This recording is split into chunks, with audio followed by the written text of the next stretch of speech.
It's Tyler and Michelle at Universal Rackets, and today we're going over step by step on how to hit a dink.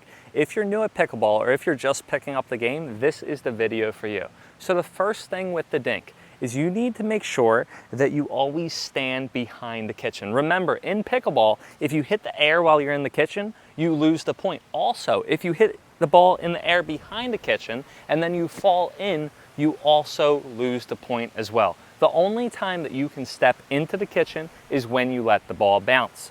Now, when you hit a dink, the goal of the dink is to hit the ball into your opponent's kitchen just like that. As you can see right now, Michelle and I are just dinking back and forth, trying to get the ball into the other person's kitchen. Less is more, right? You're not taking a big swing whatsoever. All you're doing is you're putting your paddle down and you're swinging upward. Very short and very light. So how do we do this step by step? Step number one, you want to make sure, look at my stance. I have a stance where I am just standing at the kitchen line. Step number two, you want to put your paddle down in front. Now notice, when I put my paddle down front, so I'm standing at the kitchen line, I'm putting my paddle in front. Notice where my palm is facing. This is the first thing where players go wrong. Players have their knuckles facing forward and they're trying to do a backhand.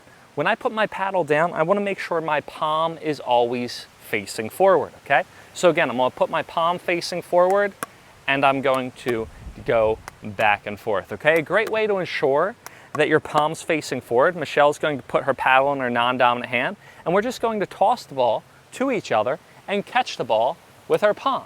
So now Michelle's going to toss the ball back into the kitchen to me. So again, you want your palm facing forward and then you want to go up. Again, palm facing forward every single time. I'm facing straight ahead and I'm tossing the ball up in the air. One more.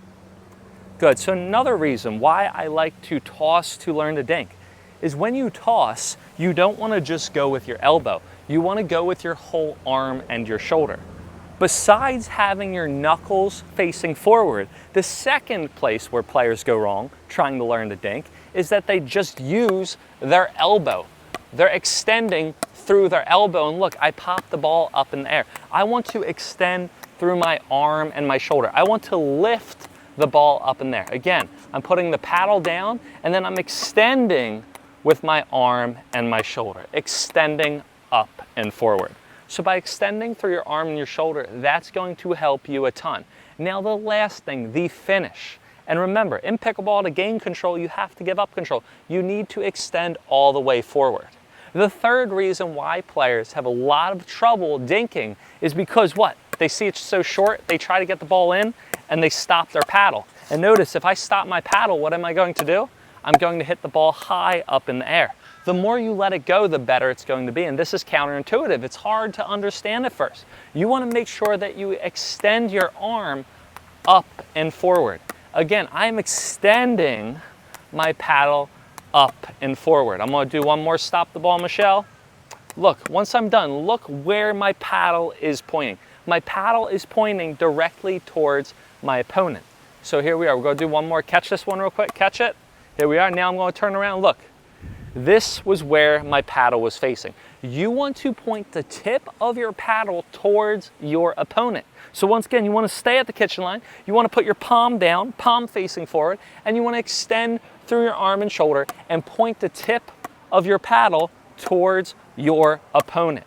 Now I want you to notice the rhythm. Look how slow and controlled Michelle and I are when we dink. Back and forth. It's like a pendulum. 1 and 2 and 1 and 2. It is not super fast going back and forth. It's very controlled, right?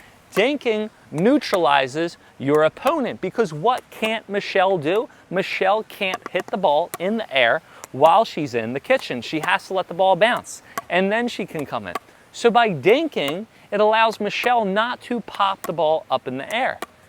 If I pop the ball up in the air and Michelle, what's she going to do? Here we are. She's going to smash it down and maybe get it over the net next time. I caught her off guard. Here we are. We'll try again. Here we are. So if I pop the ball up in the air, what's Michelle going to do? She's going to smash it down at me. So in order to stop people from smashing the ball at you, you have to learn how to dink. So once again, stay straight at the kitchen, palm facing forward. So you want to be at the kitchen, palm facing forward. You want to extend through your arm and your shoulder, and you want to point the tip of your paddle towards your opponent.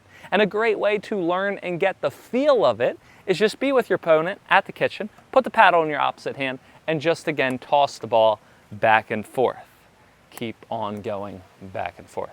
Now, once we learn the dink, now it is time to start utilizing the dink. Once you learn the form, now the next thing that you have to do is learn how to aim your dink. By placing the ball in different positions on the court will make you a way more effective player. So, how do we aim our dinks? If I point my paddle over here, the ball's going to go over here. If I point my paddle over here, notice the tip of my paddle is pointing over here, the ball's going to go over there. So wherever I point the tip of my paddle to, the ball is going to go.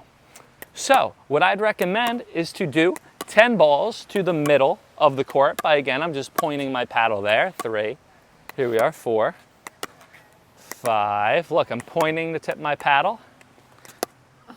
6,